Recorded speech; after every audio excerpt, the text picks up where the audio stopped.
Хай манайхаа энэ жил би контент бүтээх шинэ зорилготой болсон. Энэ бол DJI Osmo Pocket 3. Гэхдээ энэ миний хүчлэлтэй манай байгууллага. Би байгууллага дээр энэгээр бичлэг хийгээд контент бүтээдэг. Тиймээс энийг нэлээд удаан хэрэглэсэн туршлагаасаа та бүхэнд танилцуулъя. Яагаад энэ DJI Osmo Pocket юм бэ гэхээр штэ. За нэгдүгээр энэ маш авсаархан. Энийг Sky Resort руу авч явсан ч чамд ингэ тэйг болохгүй. 360-аар бичдэг. Тэрнээс гадна хүснээрээ камера үзэж болно. Хардаа. Түүнээс гадна хөндлөн байрлалт болон босоо байрлалт бичлэгээ бичих боломжтой.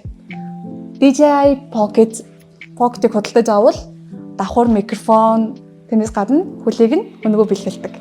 Түүгээрээ бас даваа талтай.